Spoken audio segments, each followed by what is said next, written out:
धर्मराज युधिष्ठिर बोले कि ये भगवान, अब आप मुझे श्रावण माह के कृष्ण पक्ष की एकादशी की सविस्तार कथा सुनाइए। उस एकादशी का नाम तथा उसकी विधि क्या है, उसमें कौन से देवता की पूजा होती है। श्री कृष्ण भगवान बोले, हे राजन, मैं एकादशी की कथा कहता हूँ, उसे ध्यान पूर्वक सुनो। एक समय एक एकादशी की पावन कथा को भीष्म पितामह ने लोकहित के लिए नारद जी से कहा था कि एक समय नारद जी ने पूछा कि पितामह, आज मेरी श्रावण माह के कृष्ण पक्ष की एकादशी की कथा सुनने की इच्छा है, अतः अब आप एकादशी की व्रत कथा विधि सहित सुनाइए। भीष्म पिता नारद जी को वचनों को सुनकर बोले, हे नारद जी, आपने मुझसे यह अत्यंत सुंदर प्रश्न किया है, अब आप ध्यान पूर्वक सुनिए। श्रावण माह के कृष्ण पक्ष की एकादशी का नाम कामदा है।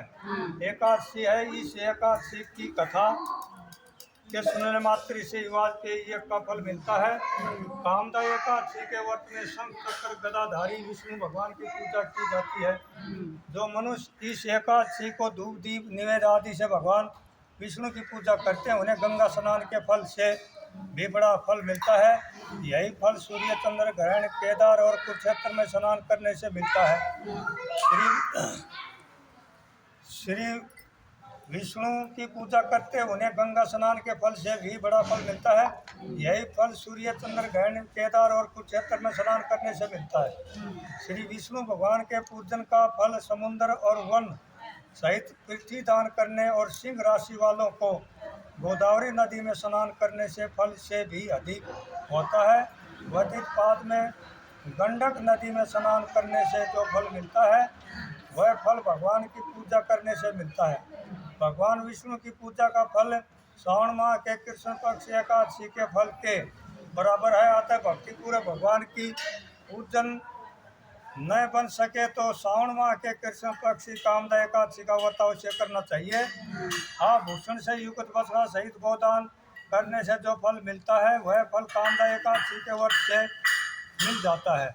जो उत्तम दिवस श्रावण माह के कृष्ण पक्ष की कामदा एकादशी का व्रत करते हैं तथा श्री विष्णु भगवान की पूजा करते हैं, उसमें समस्त वेद, नाग, किन्नर, पितर आदि की पूजा हो जाती है। हे नारद, समय भगवान ने अपने मुख से कहा है कि मनुष्य को अध्यात्म विद्या से जो फल मिलता है, उसे अधिक फल कामदा एकादशी का व्रत करने से मिल जाता है। इस व्रत के करने से मनुष्य अंतिम समय अनेक दुखों से युक्त यमराज तथा नरक के दर्शन नहीं करता। कामदा एकादशी के व्रत तथा रात्रि के जागरण से मनुष्य को कोई योनि नहीं मिलती और अंत में वह स्वर्गलोक को जाता है। जो उत्तम मनुष्य श्रावण माह के कृष्ण पक्ष की कामदा एकादशी को तुलसी से भक्ति पूर्वक श्री विष्णु भगवान की पूजा करते हैं, वे इस संसार सागर में रहते हुए भी इससे इस प्रकार अलग रहते हैं जिस प्रकार कमल जल में रहता हुआ भी जल से अलग रहता है। भगवान की तुलसी जल से पूजा करने का फल एक भार स्वर्ण और 4 भार चांदी के दान के फल के बराबर है। श्री विष्णु भगवान रत्न, मोती, मणि, आभूषण आदि की अपेक्षा तुलसी दल से अधिक प्रसन्न होते हैं। जो मनुष्य भगवान की तुलसी दल से पूजा करते हैं, उनके समस्त पाप नष्ट हो जाते हैं। ये नारद, मैं समय भगवान की अत्यंत प्रिय श्री तुलसी जी को नमस्कार करता हूँ। तुलसी जी के दर्शन मात्र से मनुष्य के समस्त पाप नष्ट हो जाते हैं और शरीर के स्पर्श मात्र से मनुष्य पवित्र हो जाता है। तुलसी जी को जल से स्नान कराने से मनुष्य की समस्त यातनाएं नष्ट हो जाती हैं। जो मनुष्य तुलसी जी को भक्ति पूर्वक भगवान के चरण कमलों में अर्पित करता है, उसे मुक्ति मिलती है।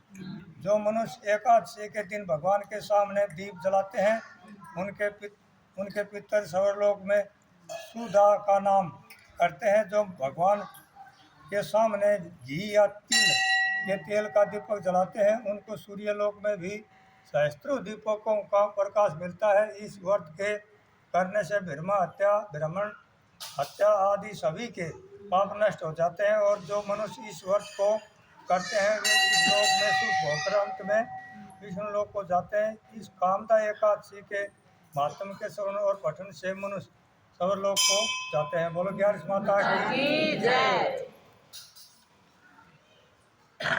उत्पन्ना उत्पन्ना मोक्ता मोक्ता सफला सफला उत्तरदा उत्तरदा षष्टिला षष्टिला जया जया विद्या विद्या अमल अमल पाप मोचनी पापमोचनी कामदा कामदा वरुथनी वृद्धनि मोहनी मोहिनी अपरा अपरा निर्जला निर्जला योगिनी योगिनी देवसनी देवसनी कामदा कामदा उत्तरदा उत्तरदा आजा आजा परिवर्तनी परिवर्तनी इंद्रा इंद्रा वासकुशा वासकुशा रमा रमा देवध्यान देवध्यान पंजनी पंजनी परमा परमा 11 माता की जय।